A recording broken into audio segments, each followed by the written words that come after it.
Welcome to the mind of LANCESCURV, the most creatively profound man in cyberspace.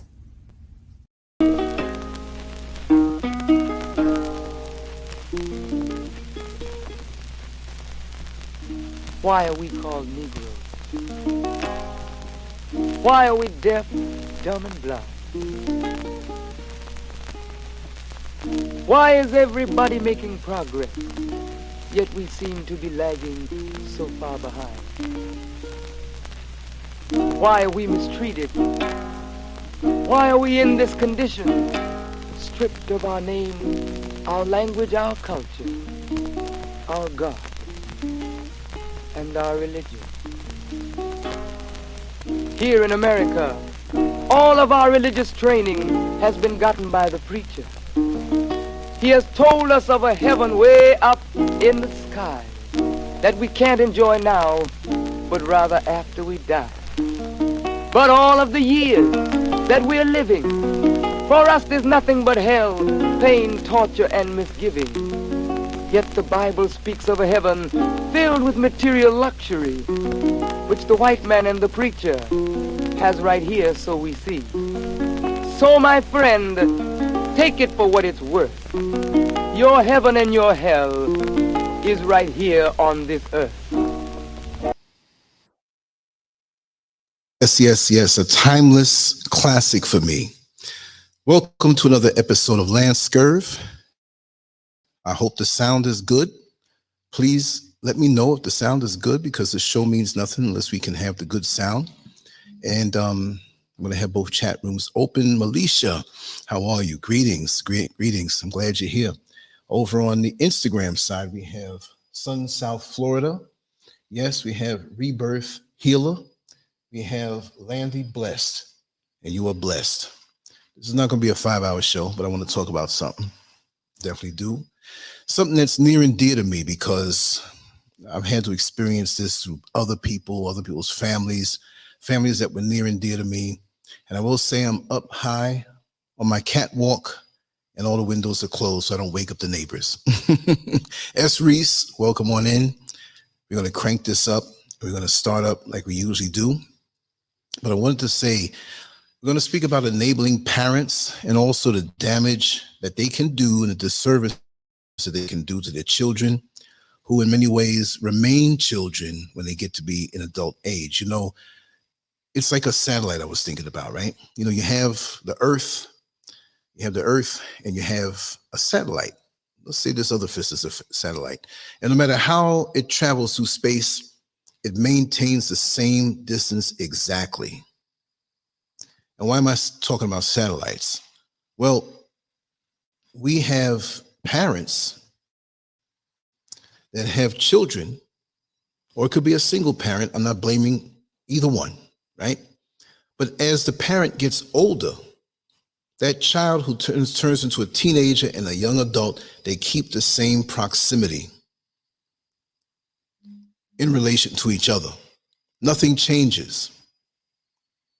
The child that was in single digit ages now is 14, 15, eventually 25, 26. But it's the same dynamic.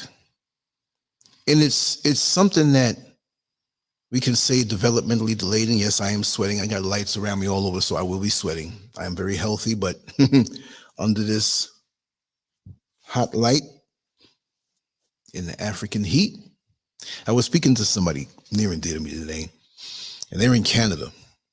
And they were like, well, you know, it's -5 where I am. -5. You know, sometimes you think wherever you are, the whole world is like that. And I've been out here, this September makes 4 years, so I'm really forgetting about snow and all of that stuff, the cold weather. But wow, -5. It's just like the time zone I'm in. Right now it's 7:34 for me, but it's 3:34 on the East Coast. So we tend to kind of think the world is aligned with us that way. But getting back to the point,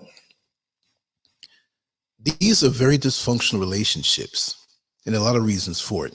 But of course, as always, I'm going to read off a few points. It's not going to be long. I'm going to bring this old face of mine back. I said that last time and I didn't do it.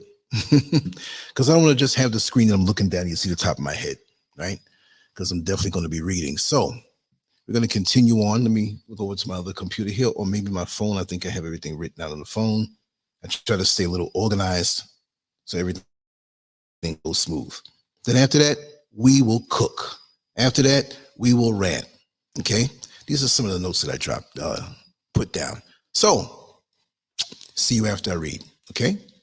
Peace. All right. Here we go. In the landscape of parenting, there exists a perilous path that some unwittingly tread. The path of enabling. This path, paved with good intentions and the desire to be seen as a friend rather than an authority figure, leads not to harmony, but chaos. It's a journey that often begins with a blind eye turned toward rebellious behavior, a deaf ear to disrespect, and a heart too soft to impose necessary boundaries. The consequences of such enabling parenting are dire, not only for the children, but for the parents themselves. Here, we delve into the grim reality of what happens when parents choose to enable rather than discipline, and why it's crucial to put an end to this destructive cycle. Number one, failed marriages and guilt. In the aftermath of a failed marriage, one parent may feel an overwhelming sense of guilt, believing they must compensate for the absence of the other parent by being more lenient. This guilt-driven leniency sets the stage for enabling behavior. Number two, personal history of enabling. Parents who are themselves enabled during their upbringing may see this as the norm, perpetrating the cycle without realizing the harm that it causes. They equate enabling with love, failing to recognize the difference between nurturing and indulging. Number three, influence of social media and peers. That's one of my main points I'm going to talk about tonight. Today's children are bombarded with stimuli from social media and peers, exposing them to adult concepts at a young age. This premature exposure can lead them down paths of experimentation and indulgence, further exacerbated by enabling parents who fail to intervene. So sad and very common. Number four, escaping childhood. Enabling robs children of their innocence, thrusting them prematurely into adulthood. Instead of focusing on education and personal growth, they become consumed by pursuits of instant gratification, be it through substance abuse, criminal activities, or reckless spending. And I could throw a few more in there, all right? And we know that. Number five, blind devotion and denial. Enabling parents often exhibit a blind devotion to their children, refusing to acknowledge their faults or hold them accountable for their actions. They shield their children from consequences, perpetrating a cycle of denial that breeds chaos and disrupts communities.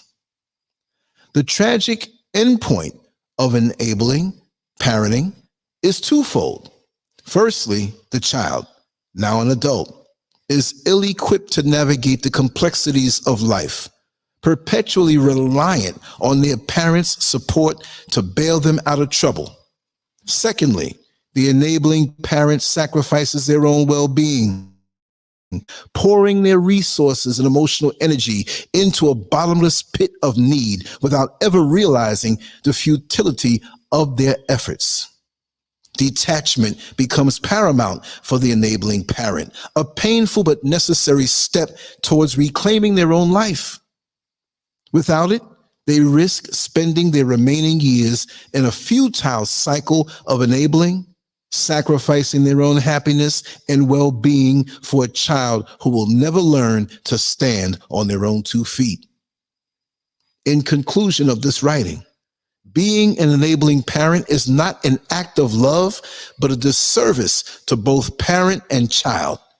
It is a debt to a wasted life, a path that leads not into fulfillment, but to despair. It's time to put our foot down, to break free from the chains of enabling, and to embrace the true essence of parenting, guiding our children towards independence, responsibility, and a future filled with promise. I take that serious. I'm going to tell you all a story, a personal story, and a couple of other people's personal stories that they told me I have permission to tell.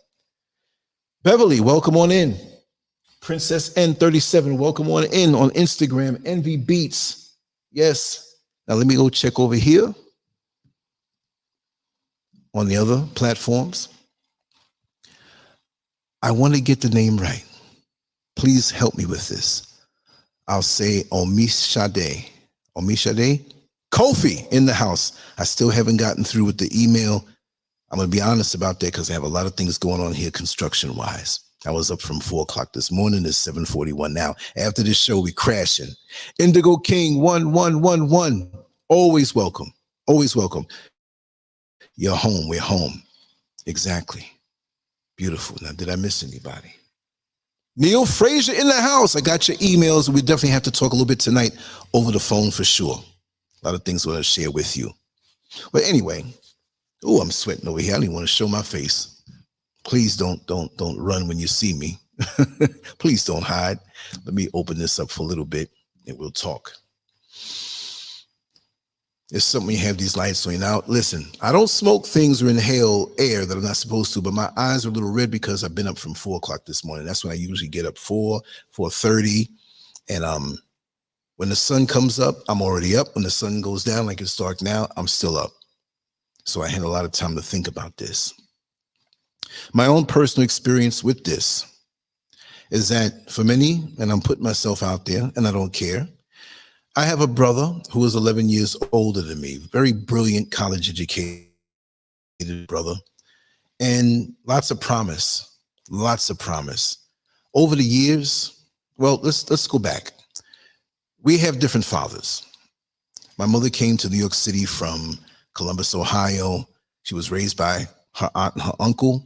They sent her to Juilliard School of Music. She was beautiful, and I'm not looking at my mother that way. I'm just saying she was model quality. Right? She has a cousin that looks just like her who was on the front of Jet magazine back in the 50s. Okay. She came from that pedigree, very educated, little naive when she went to New York City when she was 21 years old. So there was a slick talking detective that got next to her. He impressed her. This guy had position. My brother was conceived. Let's just put it that way. 1952. I was born in 63, not 53. Oh my God, I'm pushing my age. 63. And so he's 11 years older than me. Well, my father came into the picture in the early 60s and embraced my brother as his own. My father has a tremendous work ethic. He was in the military, had his own business, worked at a slaughterhouse for many years, about 11 years, 10 months, he told me. I remember that. He can cut you all kind of ways. He taught me a lot about that stuff too. A positive force, a strong force in my life.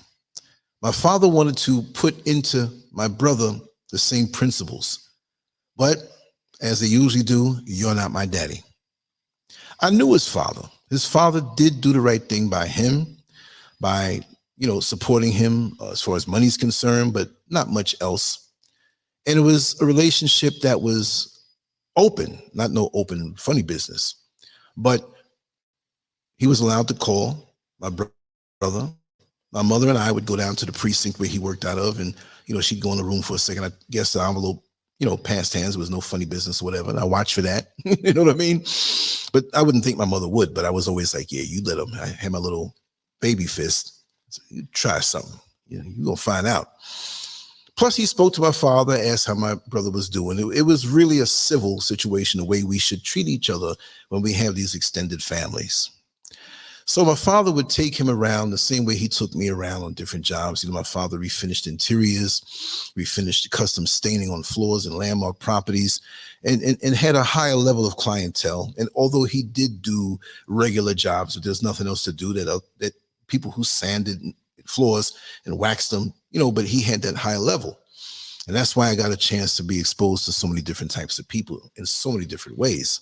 So he tried to offer that to my brother. He tried to show my brother the street. He tried to show my brother the higher level of things, but he rejected him. So I guess my mother now, a loving spirit, warm and loving, not because she's just my mother, but her only Achilles heel to me, and I'm being open about it because I talk to my friends about this, and I've learned from seeing this and experiencing this, is that she did what I read, and that's why I wrote that. Because his father wasn't in his life the traditional way, not that she wanted to be back with him, but it was like, I got to make up for this. I got to tolerate a little more.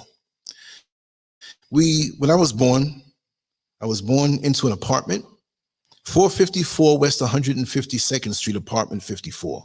What was the old phone number? H04 1982. I got a good memory, y'all. That's pre 5 years old. But I remember the address. I remember everything there. I remember the apartment. I remember everything about it. And then we eventually moved into Queens in September of 1968. I was 5 years old and change. I had my own encounters with an older cousin, a female, who, had me doing things to her. Never got out. I forgot all about it. That's another story, and I could talk about that. So my brother loved Manhattan, where we lived, in the apartment, but he didn't like Queens. At that point, Queens was corny. Queens was looked at as Long Island is eventually. Like, oh, you out there in the country. I remember people saying that in Manhattan. You look at Queens now, that's the city. It's been the city, right? But it was different then. They were rabbits, they were snakes, they were fireflies, right? They were praying mantises, they were all kind of things. You can't find those things now. So it was a matter of moving on up. But my father wanted that for me. He wanted it for my brother. He wanted it for my mother.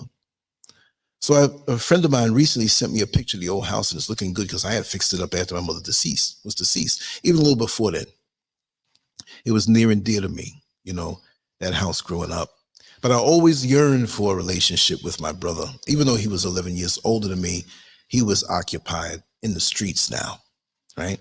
From young, I remember him being involved, overhearing the conversations, because my mother never really let me get exposed to what he was going through. But I heard a lot of things, but I always showed him respect and showed him love. So he didn't hate me or dislike me, because now you have both your parents. He just was rebellious and didn't want to be disciplined the way my father wanted to impart discipline in a gentle way to him. Not, well, you're not my son, but you're going to do this. No. I remember him talking in a loving manner, but firm as a man. The same way he did me. He didn't give me any breaks at all. But lots of times my brother began to stay out late, not want to come home on time. My father, being a man of the house, like, listen, this can't happen here. And so after a while, he would listen, but after a while, he was getting more and more caught up in the street life. Gangs, but he wasn't really a tough guy. He was more of a con man, right? But my mother always had hope. My mother would always tell little half-truths. She wouldn't straight out lie, because she knew that I saw what was up. And my father went through so much because he loved my mother so much. And he was trying to love my brother, but he could not give up on how a man should be raised. When I was 5 years old, and I said this last night on the show, I believe, or maybe in a private conversation, because I talk so much. Maybe I was talking in my sleep, I don't know. But I remember walking like I had muscles, because my father had muscles, because he was strong.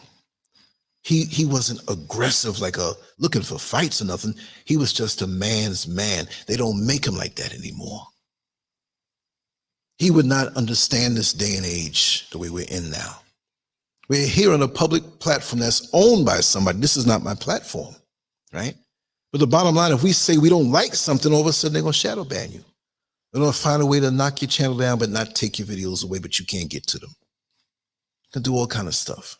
We're in the age of censorship, and my father never bit his tongue. He never held back. And when he found out that my brother was smoking weed, and then eventually we found out that he was shooting heroin, he started stealing things from the house. My childhood was literally perfect, except for that. And my father, we grew up middle class. I had all my needs and a couple things I wanted, and sometimes a couple things I wanted that I didn't get until other times of the year. But it was good with me. And all of my long-term friends that listen to the show, they may not put their name out there, they may not come on, but they could tell you. They remember everything about my upbringing because most of my circle of close friends, I've known them. Like I said, my friend Angelo, 1969, met him months after I moved out to Queens. Carlos, 1971. There's a couple other names that they want to remain quiet, mid-70s. I just finished texting one of them just a little while ago. So I know that rooted community, family, and different families in the neighborhood, which we had a community then. I knew what everybody did for a living on that block and beyond. Miles before I got home, I knew the other blocks because I had other friends there from school. We supported each other. I might have gotten locked out or lost my key, and my father didn't get in. I wasn't a latchkey kid, but sometimes those things happen. They'll let you know, listen, I'm going to be getting in late tonight. Make sure they have your key and check in with somebody else. I might go to somebody else's house and they'll call and make sure he's coming home now, that kind of place. When I went home, I didn't have to eat because I ate dinner already, something good too. So community, this is what we had. But as you well know, we have parents or a parent or part of a couple, a married couple. If you're not married, that's your business, but you're together. You support each other. And you have to remain steadfast, even across the board, in how you treat that child that is rebellious, that child that is slipping into ways. And like I said earlier before, yesterday's way of upbringing is impotent for today's children, right? I'm gonna break out with this thing again because I see little raindrops keep coming out my head. Yeah, it's not strong enough. When you look at the world, how it is now, and the temptations and the pressures and the things that they're exposed to now, we had things back in the day that we were tempted with. There was always drugs. I was never tempted with that because when I saw how drugs did my brother, it made me go the other way. It made me fanatical about my body. It made me fanatical about what I put in my body. My thing was, my drug was women. Because I was running away from all these things that never tempted me, but that little thing there, I can deal with that a whole lot. So I'm not perfect either, right? But when I saw how my mother enabled his behavior, I remember going to, and again, this is not the kind of household I lived in, but he was never really around. When he would come around at different points of my life in the 70s, there were times my father would let him live there if he walked a straight and narrow.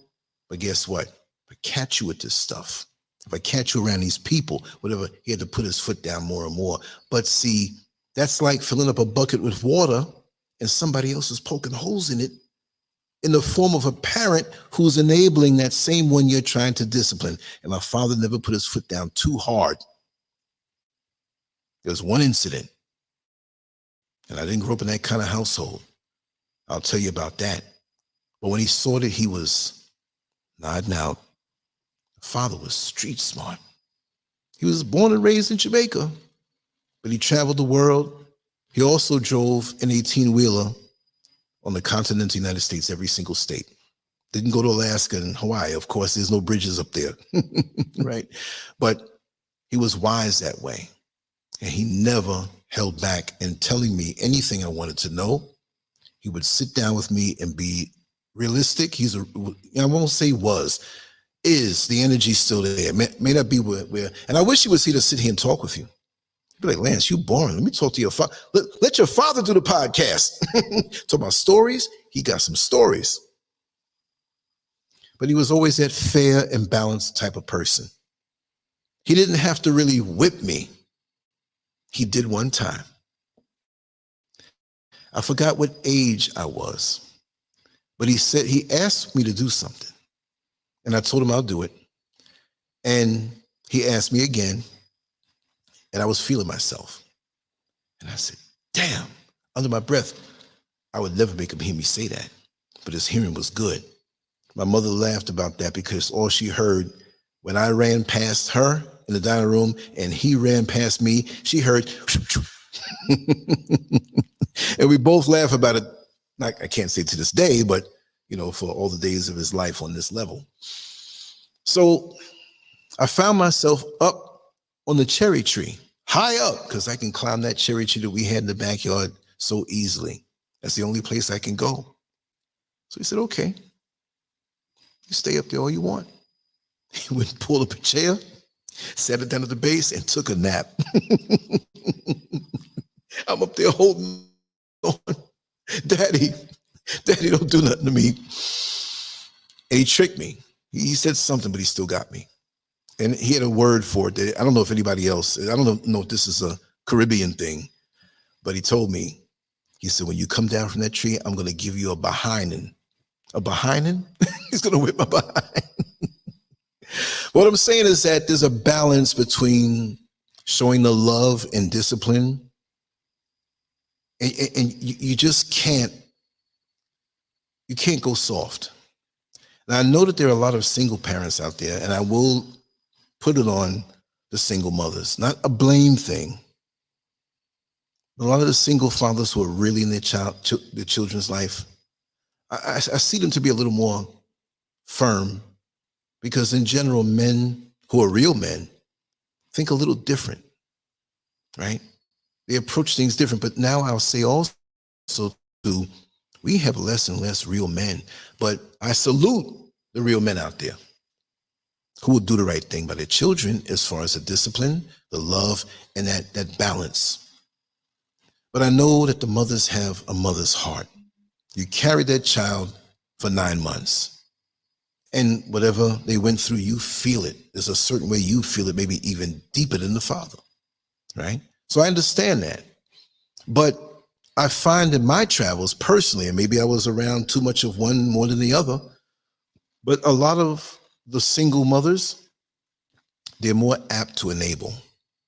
They're more, but you have married in relationships that still do the same thing, but they're more apt to enable that child.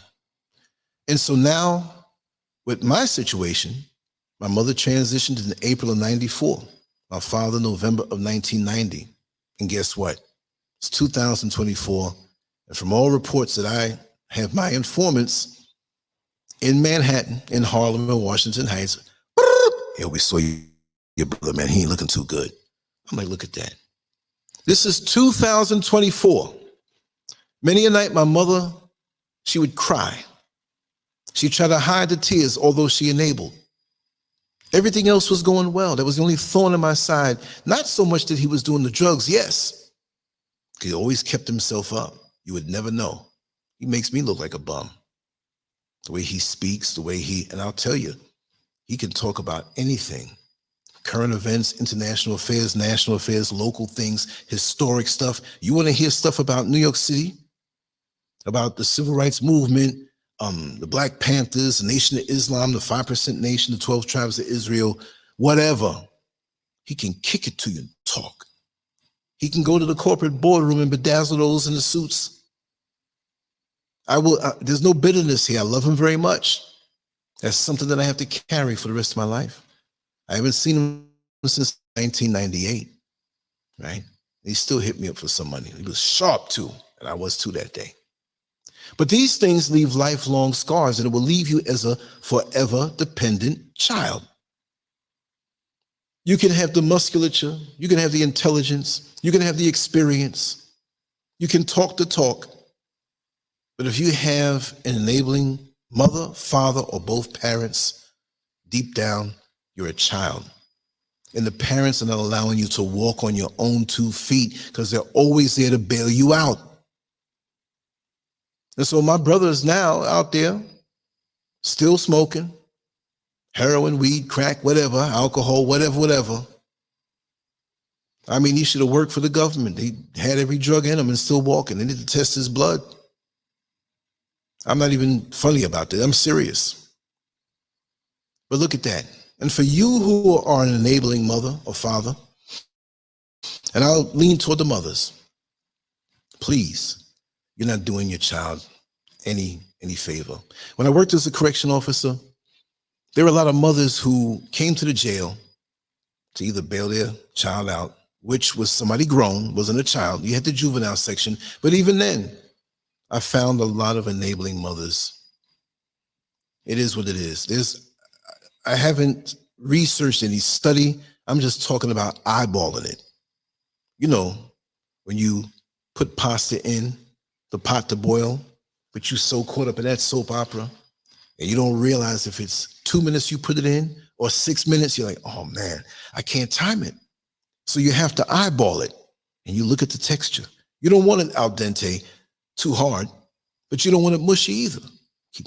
Oh, it's burnt. Okay, it's almost ready. You got to eyeball it. And so with our children, we got to do that because our children have different personalities and they catch on quick. And when they know that you're enabling them, guess what? They play you. They play you. They know that tone of voice to use on you that puts you into mommy mode. Because it's usually mommy that's going to hook you with them cookies after you did something bad and your father said you were on punishment. And the mom will be like, okay, here. Like a slave with a plantation that stole something from master's house. They said, okay, we got to eat this now. Master coming. Here, take this. Stash it. What you put it in your butt for? I'm not going to eat that. You see what I mean? Let me just take a peek over here. Ooh, yeah, this chat room is filling up over here. Let me see if I could. Sweet Seduction.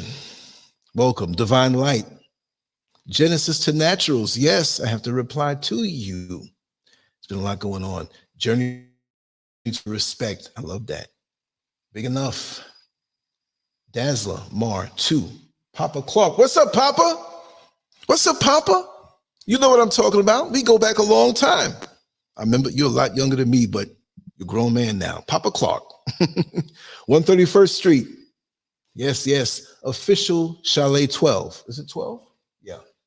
And The Real Brooklyn Dreams. Yes. Oh, wow. Neil Frazier. May of 94? April of 94 for me. Yeah. Isn't that something? Right? So pay me no mind if I don't look over that way. I'm going to acknowledge this chat room over here. Hopefully we won't have any power outages. If we do, and I blank out, I'll be back on the phone. But I don't think that's going to happen. Rightly so. Yes, my love. How are you? Giant Gain in the house. Of course, Kofi.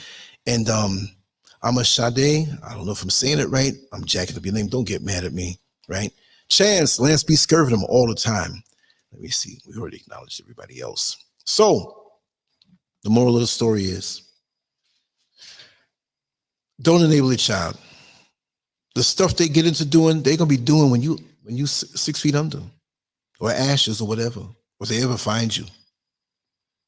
They're not a child after a time, but they throw in that child persona.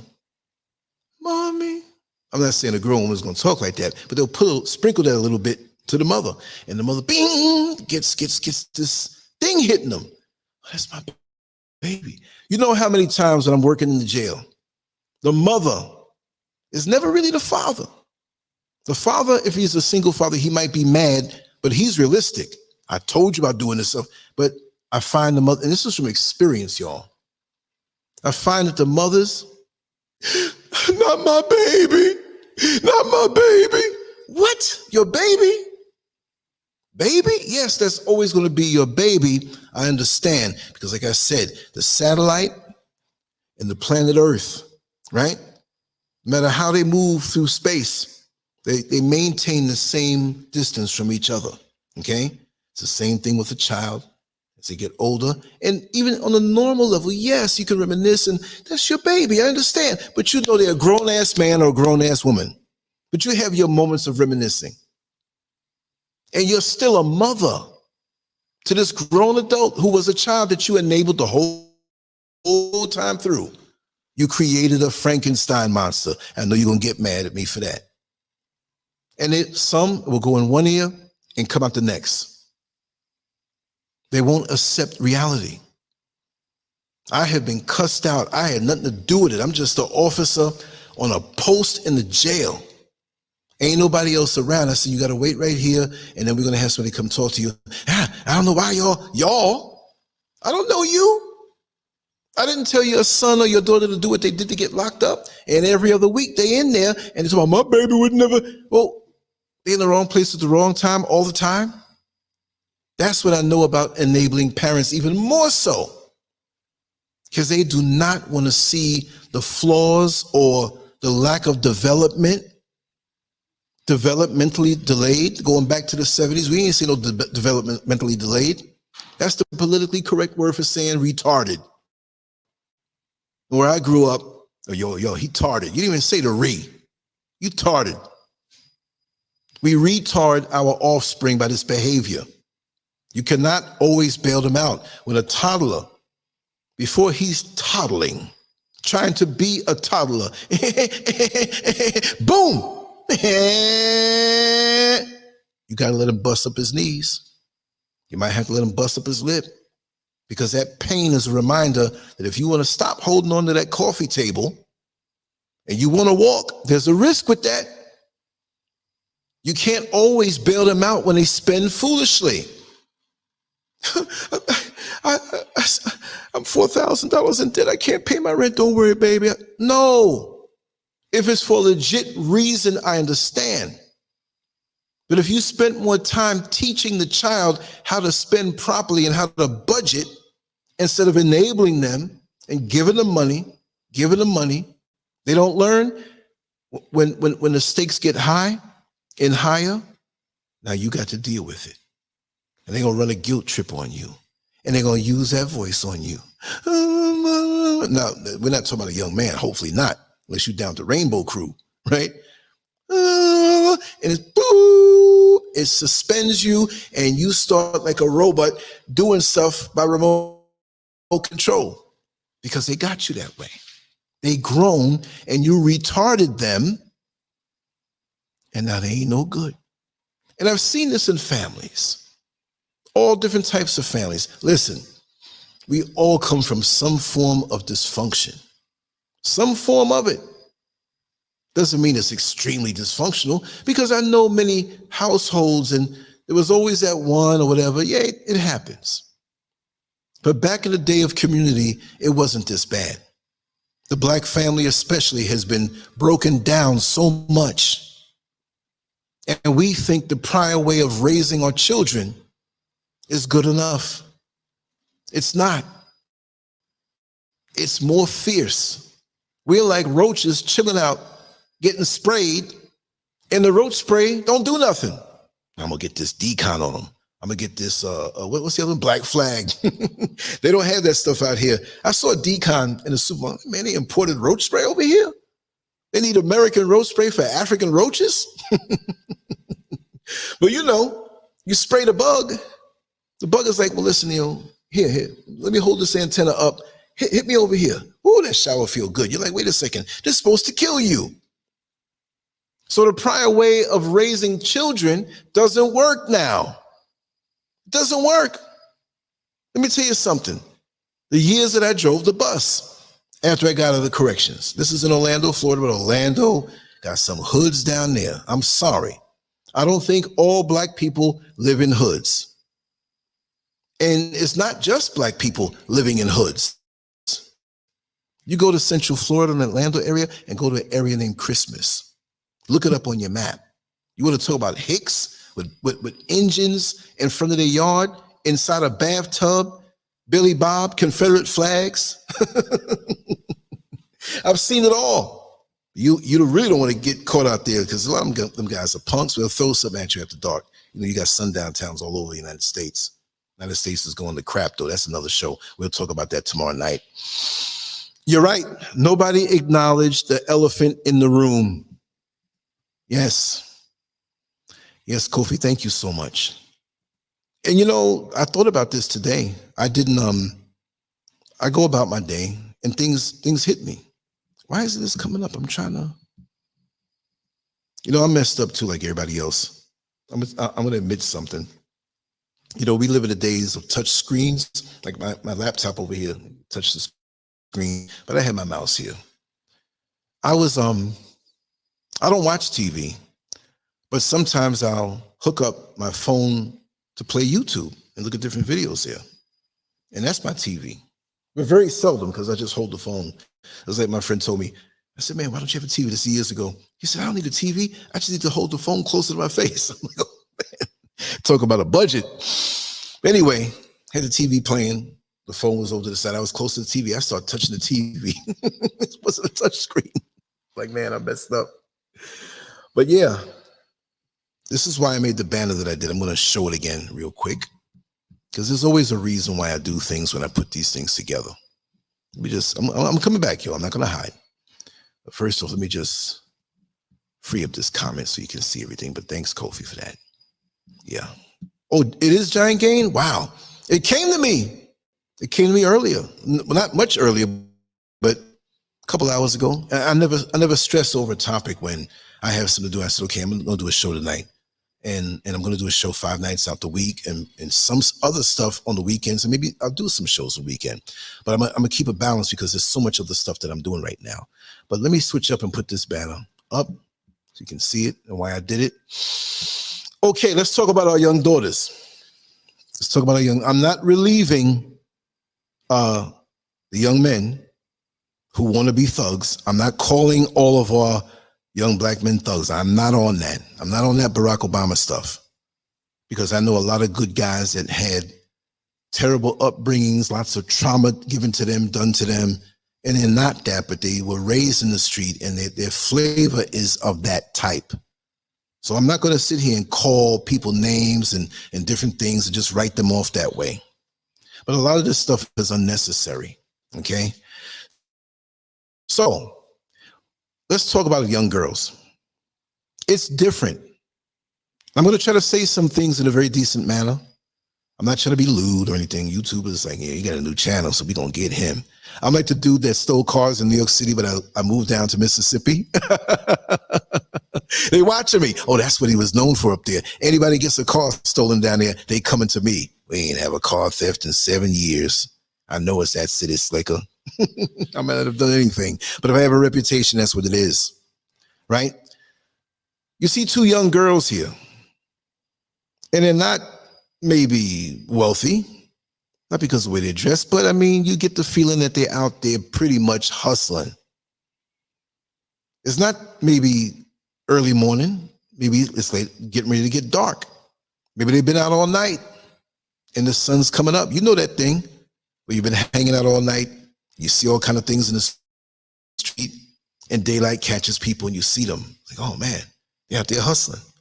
Listen, a lot of our daughters, a lot of our nieces, don't think they were as innocent as you were when you were coming up. I'm not saying they're all bad. I'm not saying they're bad.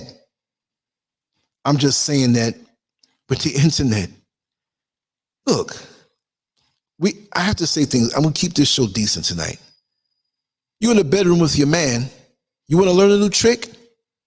Put your ear to the door of your niece or maybe possibly your daughter. Now, I'm not saying this to insult. Let's just talk real. We have fallen behind as parents. We have fallen behind as the elders in the lives of the girl children and the boys. But it's a different feel with our little girls. They're exposed to things that we didn't have any I mean, I'm telling my age. I'm 61 on April 8th, y'all. So I go back a little bit more. But even if you're a little younger than me, even if you're 20 years younger than me, you can still identify with this. There's some who grew up in the age of social media and that's all they know. Anything they want to know, they can click Google and get an answer. And they can find out. When I used to drive the bus in Orlando, Florida, all those years, my ears were like satellite dishes. The things I heard, I couldn't believe it. I remember these girls, I think the youngest was 12, the oldest could have been no more than 14. And they went to some kind of private school because you can see the outfit that they have on. It wasn't Catholic school, it was some kind of private school. And by the outfits that they had on, I had inquired about that. I said, well, where's the school that these young kids are coming from? It was co-ed. And they mentioned it to me, but they said, that's a pretty expensive school. I said, okay, that's what I remembered. So I expected a more dignified, mature conversation coming from these youngsters. They weren't outwardly disrespectful. They were talking amongst each other. And one of the girls, when I would say is around 14, she was older, but these were girls. I'm looking at them, I'm not looking at them. I'm just saying, I'm seeing them, and they're girls. They weren't hardened, traumatized looking, because you can't really tell trauma by looking, right? But they had an innocence about them until I heard the conversation. And I'm not in the conversation. Now, let me tell you something. If you ride the bus, be careful what you say. Because that tube of a bus, of a 40-foot bus, is like a sound stage. You go on the stage and you see this open, and it has that big rounded part around it that projects the sound up. Well, I'm the bus driver. I can pick, and I got good hearing. Right before I got hired in corrections, they have you go in this little box. You put the headphones on. And if you hear the tone on the right hand, raise that hand, this or both, they turn that tone down so low, and I smashed it. They're like, we'd never had anybody do this before.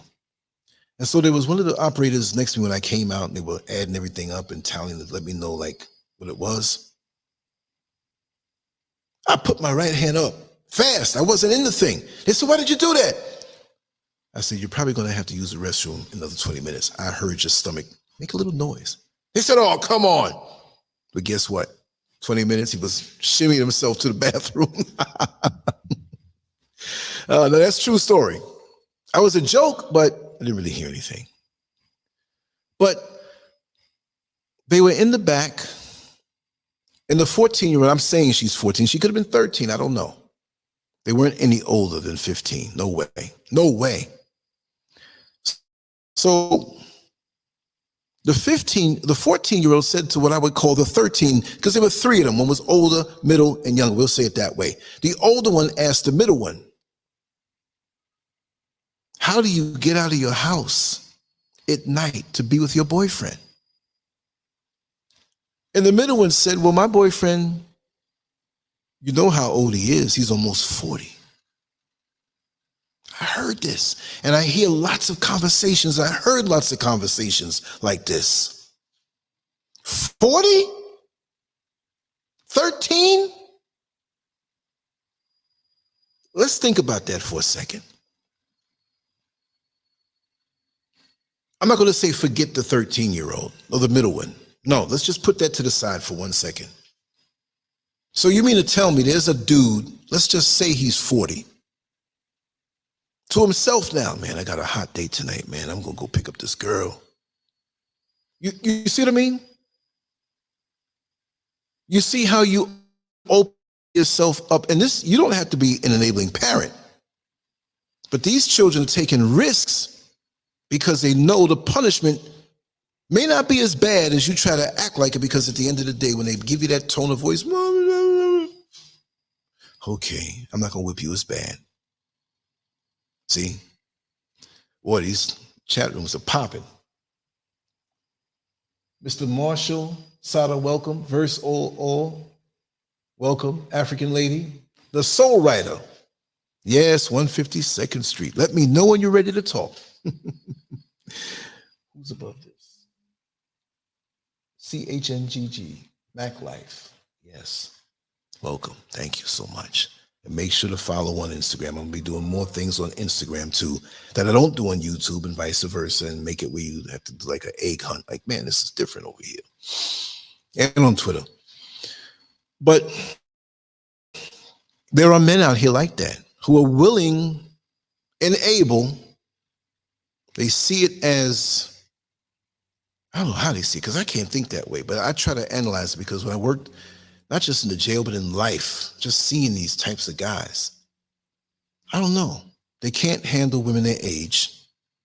And you got to know that there are men out there like that, that they would rather take this underage child to McDonald's, give them a little money to get their nails done, stuff that's big to them.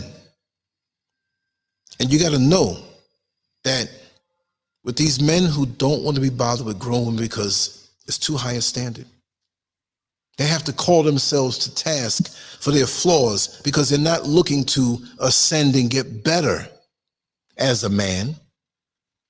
And this is what a lot of men forget. I'm not coming off the subject, but I want to stick this one in there. Many males think they're men, and they're not. And you don't know them. You see them passing the street, oh, that's a man. How do you know it's a man?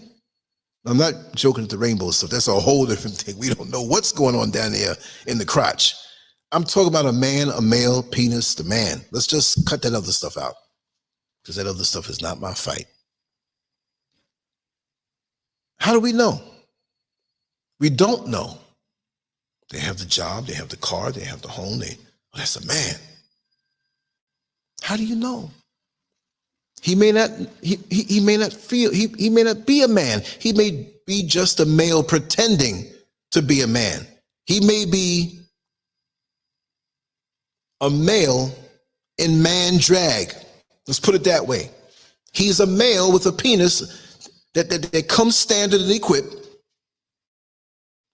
in, standard equipment. But he's a male in drag pretending to be a man. I'm knocking my microphone off and everything. I'm getting all spirited. And they have no qualms about going low vibrational for themselves and setting the bar low and being a predator to a child. And this is what I observed. I've talked to many pedophiles in the jail. I've known a few who later on were found out to be pedophiles. And they don't want to do what's necessary to achieve the respect and the love, but that real woman respect. Not just, I'm using my penis on you in an excellent way that's driven by these blue pills. Has nothing to do with dick. Dick is a name, right? Richard Dick. I slipped that one in there. See, you can't get me YouTube. Nah. When a real woman respects a real man, yeah, you get into your little shenanigans, your little calisthenics with the door closed after dark. I understand that. That feels good. But it means nothing. I'm talking about with a real woman, because you have some women out here who are not fully developed at either. They're just on the animalistic level, pleasure, hedonism. But it's something about getting the respect of a real woman when you are a real man. In principle, in your integrity, how you carry yourself, that woman can give you a deeper love. It's not about the sex, but that love when they know your character. 20 years can go by and they know you so well. There's no question. You've proven yourself by the way you carry yourself without having to prove yourself like a lot of the shysters do. I'm gonna get next to her. I'm gonna act like a real man, and I'm gonna get that thing. We're gonna ride that out. I'll be driving her car. She'll be giving me money. See, that's a male in drag acting like a man, and they act as though they have this way about them. But they're fake. So when you see a man who cannot really, and he looks like a man, I mean, looks like physical, but carries himself, has that presence, it can't last long. It's like Scotty on the original Star Trek. Captain, the lithium crystals, they're about to blow. They can't maintain this force field.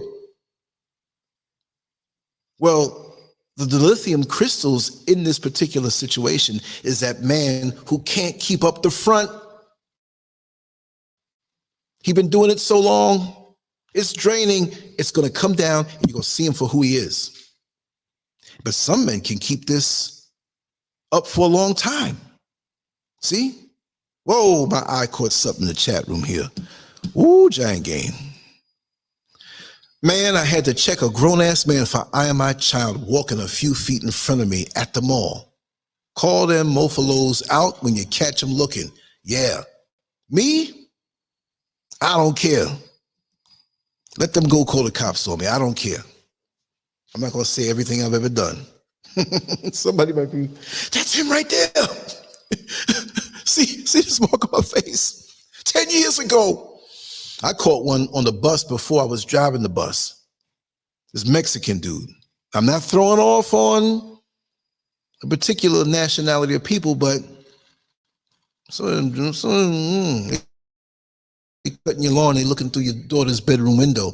Why are you on the lawn that long? What you looking for? It comes in all races and all nationalities, I know that, but I watched them. And I saw them eyeballing. I was riding the bus. I was first moved down to Orlando. I saw them, three of them, kept looking over this young child. It was a child. Hormones hit them and they start to develop. That's not for you. And they tapped each other, looked and said, I was like, hey, my voice, when I get angry, my voice gets deep. Not Barry White deep, but it shocks you and I can be loud. I like to talk. Everybody want to cuss with me or whatever, I'm going to cuss you for 12 hours because I like to talk. You get tired of cussing, man. Here's the towel. Throw the towel in. But I threatened them, and I made them get off the bus. I was very convincing, and the mother didn't even know. They thought they were sneaky with it. I don't go for that. But the middle girl, see, I took you all around the world, right? The middle girl began to say how she watches porn to perfect her performing of acts. Okay, we're going to keep this PG-13 or whatever they call it. And she suggested that she's going to send her some videos that were better at that. And she knew the other things to do while these acts are being performed, the visuals, the rolling of the eyes up in the head, the sucking of the cheek, the moaning, you get the picture. I'm not saying no more. Where'd she learn this from? She was exposed to something. She was approached by some man. She might have wanted something that a mother or father couldn't provide. And here's this guy, like a wolf, wanting to pull the meal out of the oven before it's done. As a matter of fact, how could you be 40 years old and even mess with somebody who's 20? Now, there are people here who are going to listen to this, well, when I married my husband, he was 40, I was 20. Yes, you probably had to be the exception, not just physically, but intellectually, spiritually. There are young ladies who are very, very advanced at certain ages because of how their life went and their personalities. Granted, but that is far and few between. What kind of conversation can you have as a man who's 40 years old going after somebody? That's off the table, man. That's illegal. And if it was legal, like you have some countries out here now where it's not right, but nobody's saying it's wrong. Let me tell you something. I see a lot of 13-year-olds and maybe even younger carrying their babies or somebody's baby. There were a couple of youngsters in my old neighborhood when I was in the apartment before I moved into this house. You see them. You see them with their parents. You see them with other older people. I was by one of the shops. I got to go down to that neighborhood and say hi to the people. I haven't seen them in a long time. But they're probably watching the show, some of them. And so, I'm not going to say a little girl, but she's like 12, 13. I said, is that your niece? Is that your nephew you're carrying? No, it's my baby. I'm like, and they were like, it has nothing to do with how they look, but they had the little girl look. And I'm like, huh? There's a lot of these old jokers out here, my age, 60 and older, some younger, dishing out the money, and the young girls come. Because that's a whole other show, talking about this part of Africa. I'm not putting it down, but there ain't no child protection agencies out here. There ain't no welfare out here. There's no WIC out here.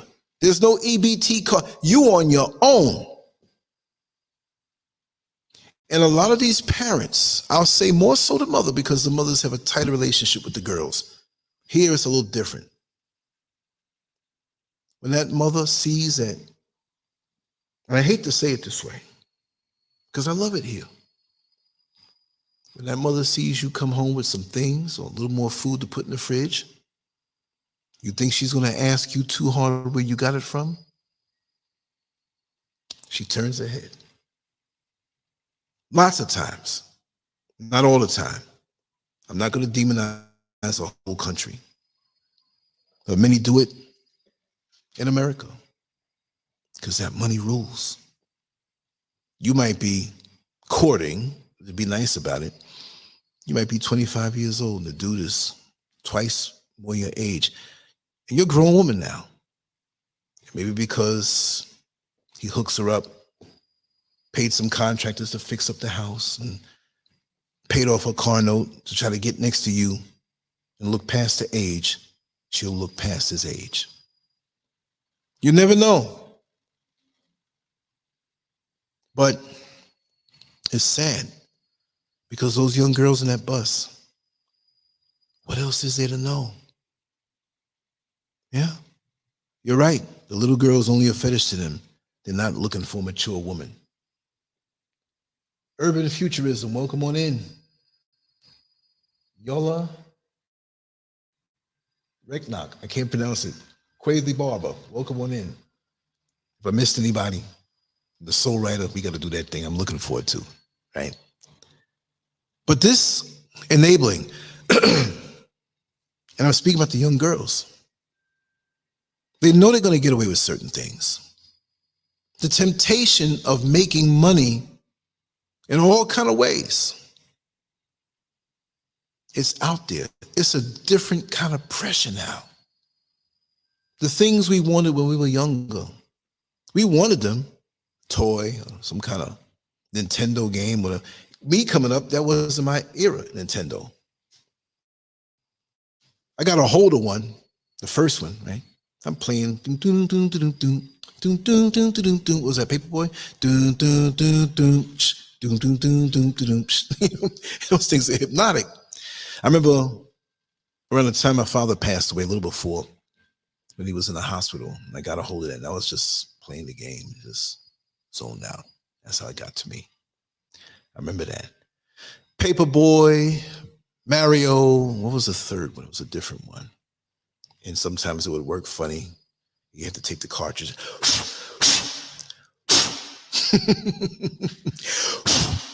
It would work right. I'm gonna Google some of those sounds. But the things they want now, and we're talking about the young men too, but I'm talking about the women because they have a little more to offer in the eyes of a predator. And a lot of them will do whatever it takes because there's ego involved. Maybe the mother can't handle them anymore after enabling them for so long. And they want that same enabling behavior from a grown-ass man.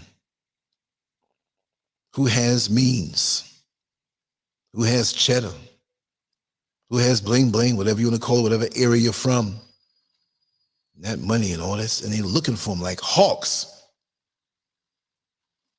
The poor young ladies out here who come from the poor neighborhoods, it's different out here, especially in the mountains.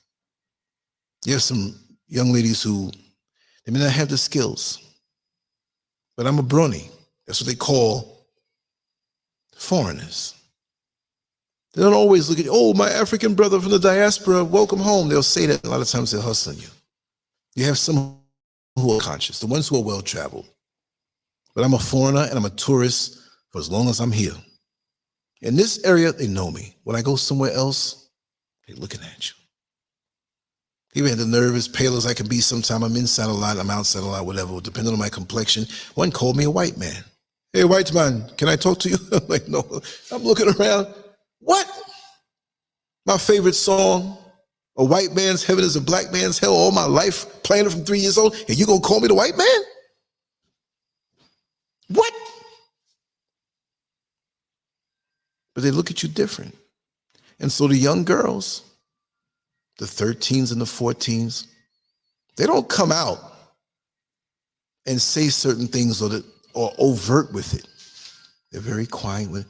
But you'll get this, and I'm gonna walk around with my little camera. Where is it? Right here.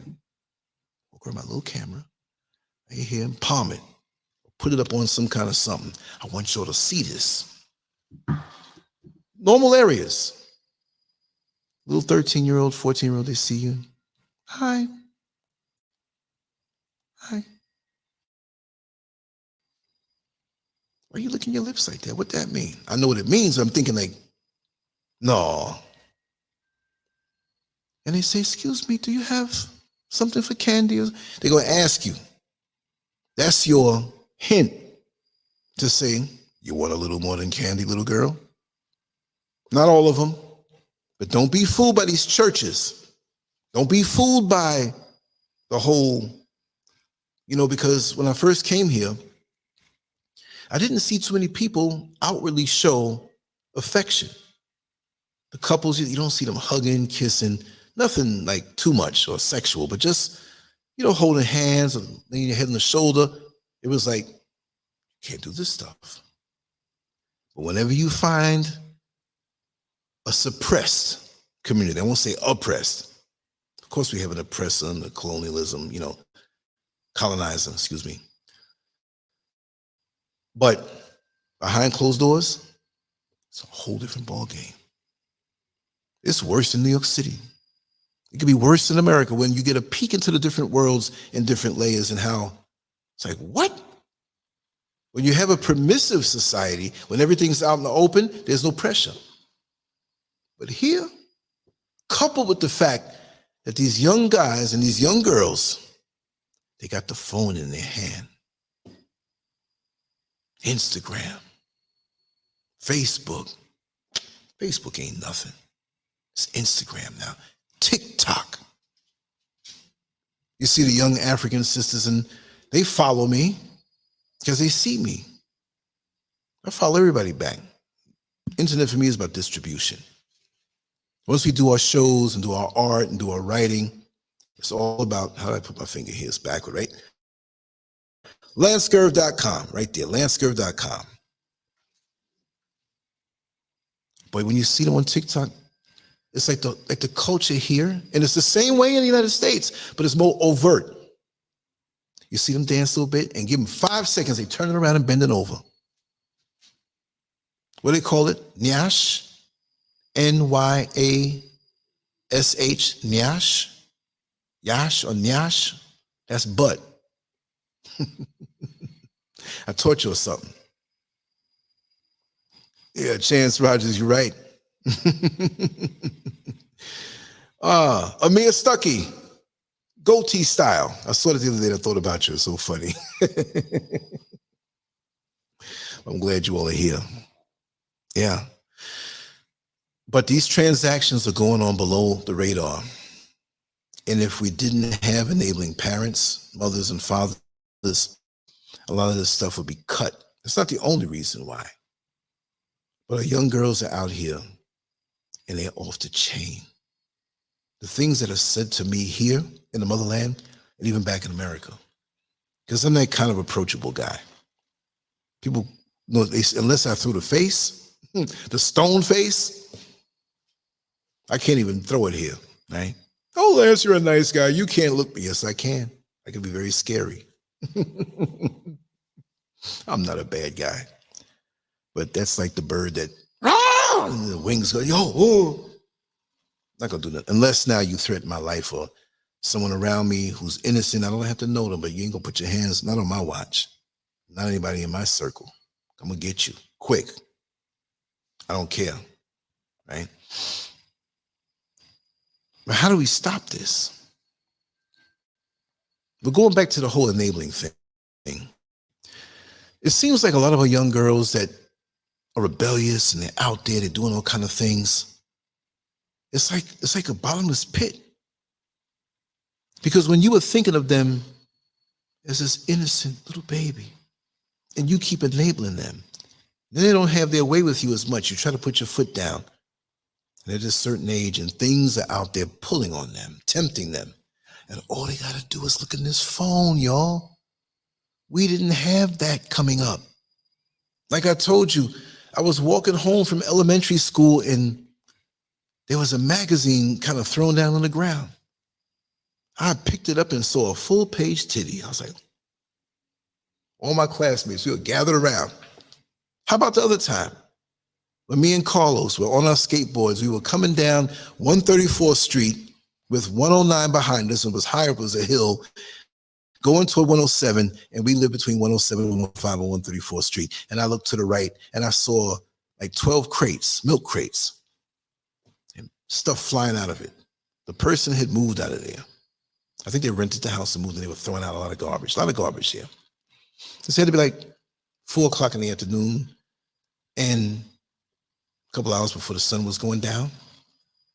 And we saw the magazines, hardcore stuff. We looked at each other. It's like, yo, cover these up. When it gets dark, we're going to come back. We're going to get them bad boys. And we were helping each other. I lived a bit further up the block. He helped me with mine. I said, okay, when you finish looking at this 6 crates, and we'll trade. I didn't want to come out of the house for the rest of the summer. I could not believe what I was seeing. Where did I hide it? Under the bed. It was like, it wasn't a single bed. It was a little bigger than that in my room. And you know, I'm a thinking man. I was a thinking kid back then. How old was I? I had to be like 13 years old. So I took off the mattress. I took off the box spring, and I put the milk crates under, except I left half of the magazines under the bed slid, but the 6 milk crates became my real box spring. Then I put the box spring on top, and I put the mattress on top. So I'm sleeping up high, like the cars of the donks that are pushed up. But then I took the covers and pulled it down so it could be even with the rug, so it looked normal, but the bed looked big. My mother never had to rush me to clean my room, but I'd always clean my room. I didn't want her to inspect anything. And so I would always tell her, I clean my room, or I'm in the process of cleaning it, and I would pull this shelf in front of, act like I'm dusting, so she couldn't see how high the bed was off the floor. Friends of mine would come, ding dong, you want to come out and play? Not play, but hey, come on out, we're going to play some ball. Nah, I'm all right. Mother was hip. You all right? You're always in the room. So I would act like I'm leaving and come back and climb in the window and be like, don't ring my bell. You ain't see me all summer. So imagine now, you have a smartphone that is dumbing us down. They say it's technology, but it's taking knowledge. We're putting something in that's not so good if we don't know how to use it, and something else is losing. We're compromising our humanity, our development. It's too much of a blast. Too much of a blast. I couldn't have taken that in my more amorous, wilder days. That would have stimulated. What? I was already off the chain in a gentlemanly like way. It's never a predator, never no young nut, and I'm saying grown woman. Maybe they were predators toward me because they was always like 10, 20 years older than me. It's crazy. Where is it going? The seeds that are planted. And enabling parents, they allow it. You got to put your foot down. Because see, you can be running around this adult who's grown. That's, oh, that's my baby. They can never do that. And you'll be dead in the grave. And they're going to be skedaddling on, just like my brother, 11 years older. So if I'm, okay, he was born in 1952. We're coming up on, okay, so he's got to be 72 in July. 72. But my mother would cover for him. My father, look, one time, and it's not the kind of household I grew up in, he'd be nodding out. My father caught wind of that. See, he gave him enough tough love, nurturing, but after a while, it's like, listen, I'm not putting my son here over you because you're my son too, as I have embraced you. If my son, I remember him saying this, if my son was technically my stepson and you were my son and you were doing it, I'm going to put you out. Blood or no blood. My father was fair. They should have gave him a judge show. You know what I mean? The senior SCURV judge presiding over the court, or the original LANCESCURV. I'm a junior, right?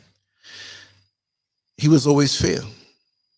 When that nod down stuff started happening, and my mother and father never argued any of it. They had disputes, and that was the main reason why. My father never put his hand on my brother. Yeah, you're right, Jackie, and I had a brain for the 72. 72, I can't associate 72 with him. You know, time flies. It surely does. But again, the proximity of the parent who's enabling to the child, it never changes.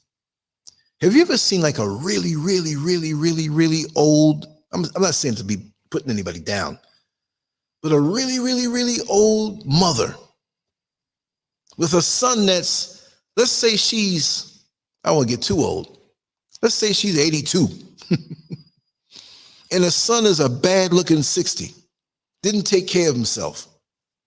Mom, I want to get those cookies. You told me I can't get them. What? You're 60 years old, man. That's not a healthy relationship. Something happened along the way. But these types know how to act normal around other people who have more balanced relationships. It's crazy what you see if you really open your eyes. And this is why I love human nature so much. The study of it. I mean, organically, not even like I've read these books. No. As an artist, I didn't have to read a book to learn how to draw. I just looked over that and realistic and how light hits certain things. And here, look, this is it. I like that kind of study. How people can be a certain way around you, but when somebody else comes around, they kind of change because they have a different kind of relationship with that person. So they got to kind of put a foot on each log. You know what I mean? They talk a different way. They in the church with this one, but they whore hopping with the other one. So how do you hang out with the church brother and the whore hopping brother starts talking about women's backsides and their bodies and what you do the other night with that girl? And the church brother say, oh, I'm kind of nervous this conversation. Just be yourself across the board. But I love the study of human nature and how these things affect us and how we walk with these things for the rest of our life, whatever it may be. It doesn't have to be an enabling parent. But I remember when my father suggested, said, listen, I'm not going to throw you out, but you need to get a room around here somewhere. I'm going to see if I can get some help for you. And he was still doing his thing. I found out about it. I was a little older. And my mother was still He was supposed to get this job. He didn't keep the job. My mother was bringing food. It was the room he rented in the next block. And she was bringing food to him every night, give him a little money, whatever. I'm like, you got to, and I'm seeing this. You know? Came home one day, the bathroom window was broken. He came back with a TV, our TV, trying to look like a hero. Man, I saw the guy with our TV. And I got into a fight and took the TV back. Really? I was the one who pointed it out. My mother was, oh my God, thank you so much. And she thought that would win points with me. And again, she's a sweet woman. She was a just woman. It's just that one little glitch, like a scratch and dent sale. The washing machine or the dryer works perfect. It's like a little scratch. You put that part by the wall, but you know it's there. I was like, Ma, he said somebody broke in to steal the TV. There was a window right by the bathtub. I said, if somebody broke in and broke the glass to take the TV, where would the glass be? She was thinking. The glass would be in the bathtub because you broke the glass to come in.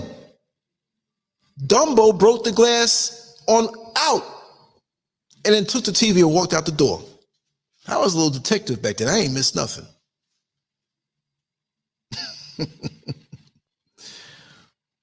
Enabling. I'll tell you one of the most painful ones for me. It wasn't much because I had a wonderful childhood. I'll say that. I'll tell it like it is. The Planters peanut metal container, like dark bluish, like it Mr. Peanut leaning up, right? Little top hat on, and it had the plastic lid that fit on top. That was perfect for the height of American currency. And I was saving up for this comic book convention in the early 70s. Maybe like, it might have been 75, going into 76, 75, because we all were drawing then, right? Me and a lot of friends of mine, we used to copy the stuff in the comic books. We made up our own heroes, and that's how we got down with reading a little more. You know, Thor would say these big words, and I would go in the dictionary and look at it. You know what I mean? We had fun. We had a thirst for learning and creativity. And we'd have competitions on how good we can draw. Shh, don't tell anybody. I won most of the time. Had some good ones now, right? So we all decided there was this comic book convention coming to New York City. Oh God, what was the hotel? I forgot. Because we went to a lot of them. And most major hotels, even today, in the city, in Chicago, Detroit, wherever, Philadelphia, they have comic book conventions. And the artists that draw these comic books, they're there. The writers, the artists, the editors. I remember I didn't meet Stan Lee over Marvel Comics. I saw him. I was right next to him. They had a bunch of people. I just wanted to shake his hand. Didn't get a chance. He transitioned. John Romita, John Buscema, his brother was John, and was it Robert Buscema? Jack Kirby used to draw Thor and had the little squiggly lines. John Romita used to draw Spider-Man for a while. Who else? There was some other fantasy artists that were in not just Marvel Comics, not just DC, but these other big, well, this thing is getting in my way. But I have a chance to see them, meet them, get some stuff autographed. And we were getting ready to go to one again. So we cutting yards, cleaning yards, shoveling snow. My father was very helpful with that. I'd go to work with him on the weekends. My parents were together, but like when I was off of school, I would go with him or go with her to her rehearsals for singing sometime. But I wasn't making no money going with her, right? Going with my father. He'd slip me $25. I didn't do much of nothing. I thought I was. He made me feel like I was doing something. But he taught within me the principle, you earn your money. You work, you get. You work, you get. Then he taught me how to work smart in certain situations. And he taught me about budgeting your money, sacrificing, putting some away. If there's something that you really, really want, think about it. Maybe you don't really want it. Maybe it's an impulse. So I handle those things. He taught me discipline. Y'all know my discipline life on my discipline side when I got into the bodybuilding and stuff. That was easy for me. There's some foods I want to eat that I've never eaten before. So, I'm a little older now. I'm going to be training soon, but I want to live a little bit. But I still got the discipline in me. That's my core. It's easy. You dare me? Like, there's got to be a monetary reward. Man, I bet you $1,000 in 6 months. You can't do this. Don't tell me what I can't do. If I want to do it, I'm going to do it. I'll forsake all foods that taste sweet, or all the things I like. I'm crazy that way. He taught me work ethic. One of the most pleasurable things that I know is when we would play music and we would be maybe at some penthouse apartment, landmark property, and we're doing stuff. And I used to do custom staining. I'm an artist. It doesn't matter if you're young. I would stain things in the floor. One person, this really wealthy guy, he saw that. Oh, can you do mine that way? Man, I was making some real money then too. That helped me. But I had almost $500. $500 in 1976, and I'm 13 years old. That's a lot of money. Let me see $500 on the floor right now. I'm knocking this table over. I'm gonna jump. The show might end. It was like 498, I think it was. It was $2 away from. I would have borrowed $2 just to say it was $500. It was close to 500. And I had this ledge in my room that I would put things up on, not to hide it, but it just, I don't want anybody seeing that. My brother came over. He wasn't living there. He hung out, talking to my mother, greeted my father. He was pretty straight, I thought. I'm outside on the steps with my friends out in the front. I wasn't paying no mind. He ain't gonna see that, because it was a little shakedown sometime when he was on that stuff. He shook my hand, gave me a hug, left, going to whatever baby mama he was going to, because that's how he survived. I got all kind of nieces and nephews who I'll probably never see in this life. Probably say, "Oh, LANCESCURV, you're my uncle." Who are you? He walked away, and I'm sitting out there for another hour with my friends. I came in, and I had this thing about counting the money over and over, counting it over and over. I'm laying there, I said, let me just count this money over and over. Maybe I passed 500 and I counted it wrong. 498. I looked up. I said, no, let me cut the light on. Looked up, got the chair, felt my hand around. Mr. Peanut and the can was gone. There's only one reason, one way. Mommy,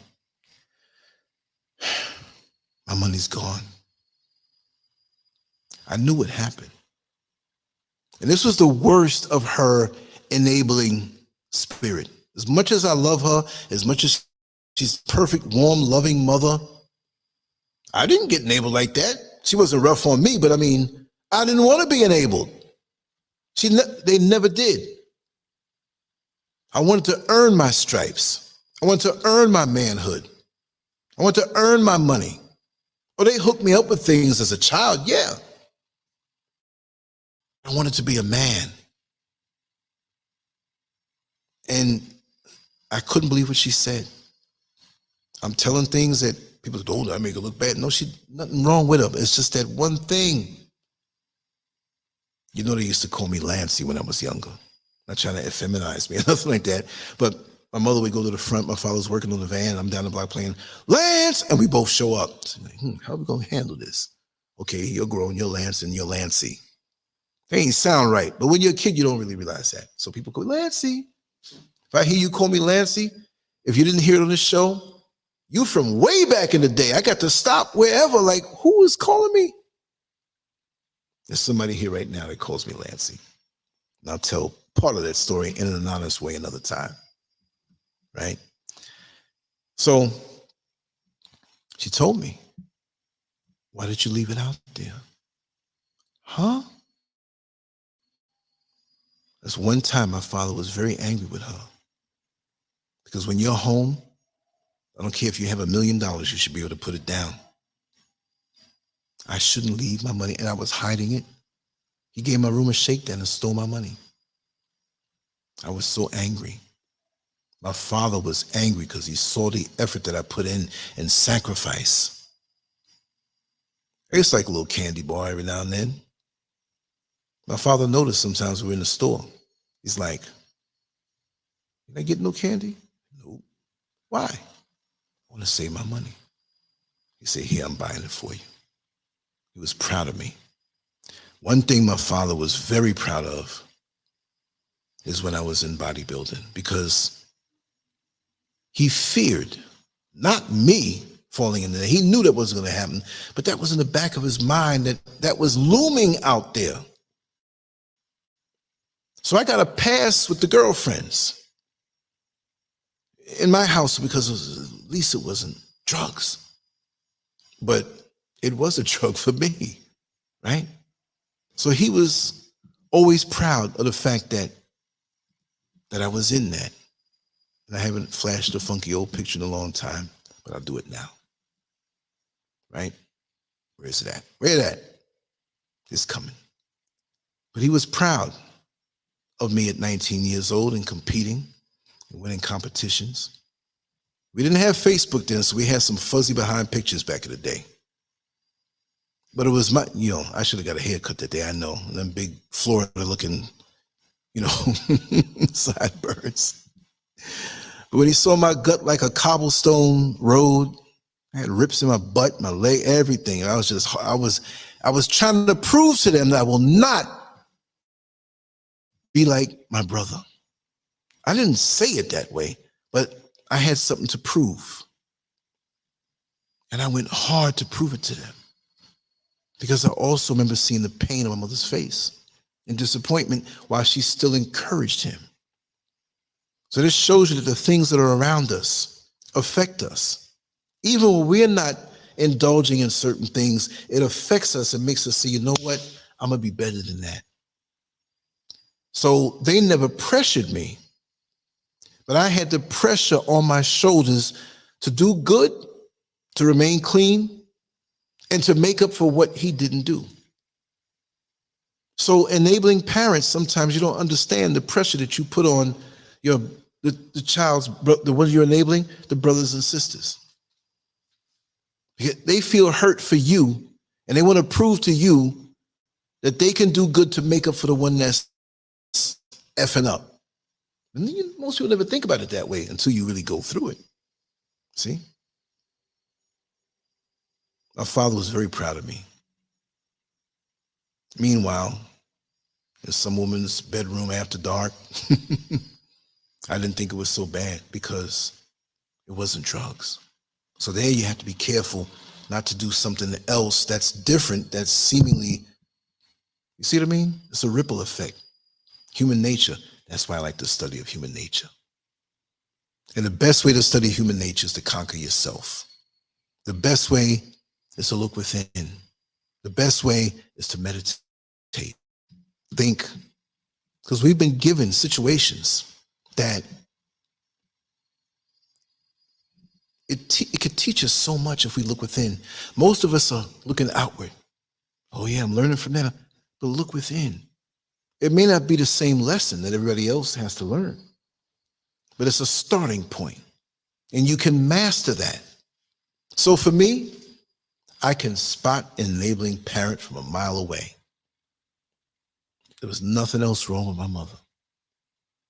Anybody who met her would say, whoa, you are so blessed to have the parents that you do. And I am. Not was, I am. Because I am them with a little bit of me in there, right?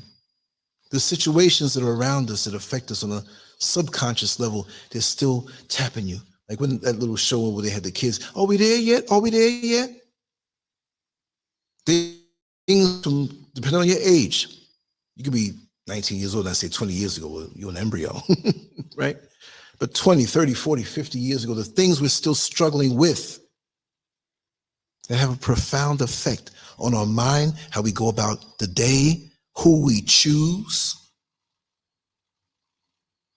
Your parents, your mother, your father, whoever raised you has a big effect on your mind, on who you choose. Sometimes you want to emulate.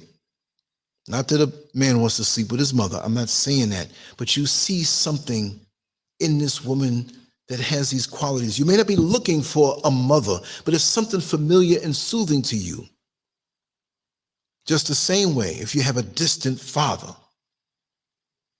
and my father wasn't distant, he was loving in a manly way, right? I was blessed both ways that way, but I observed different families.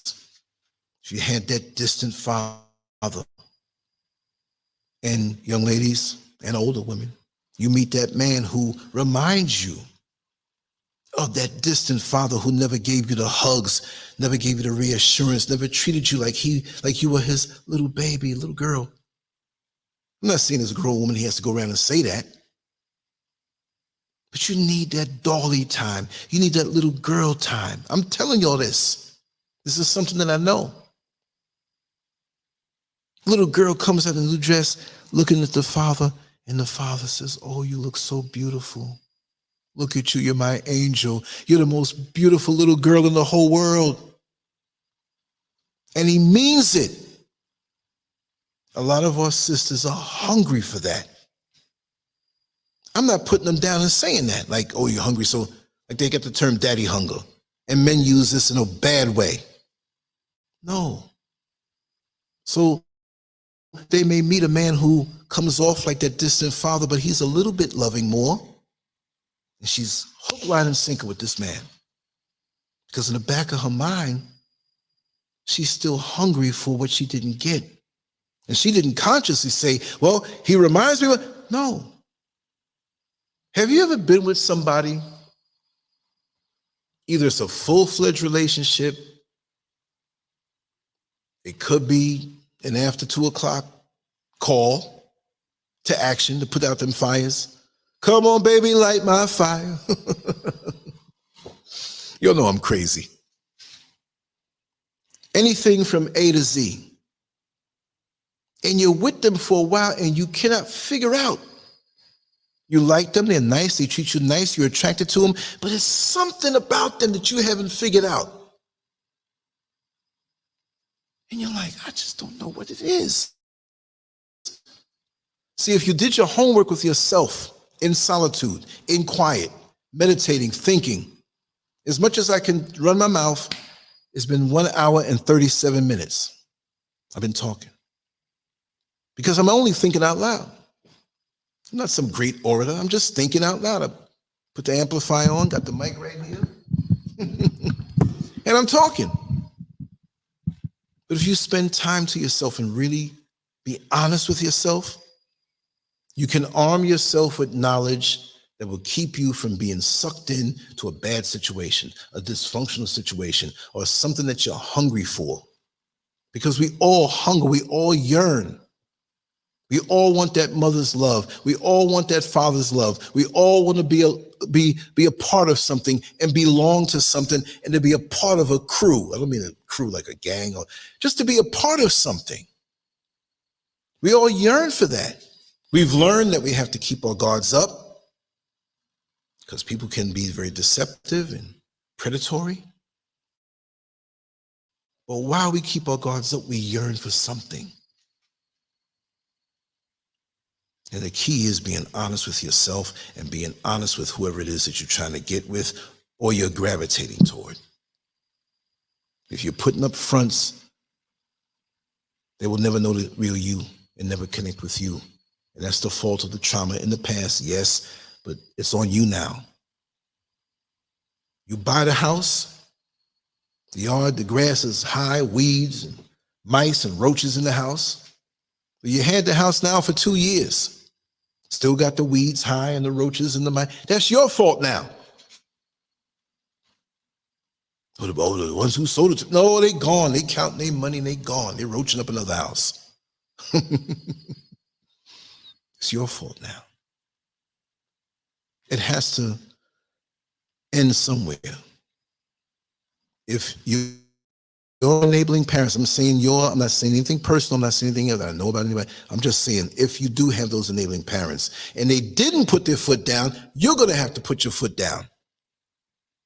If you understand physics, if I have a 25-pound plate, a weight plate that goes on the side of a bar, I'm 10 stories high, and I drop it and say catch, do you think that the effect of that is going to feel like 25 pounds? Probably 15,000, depending on how high up you drop it. So the more that these things leap from generation to generation, is the harder it is to crack. And then we have, again, the outside influences, which are ushering you in. Yeah, it's okay, dude. This is what we do now. Your parents don't know nothing. They old. But like I love to say, fads come and go, but principles never die.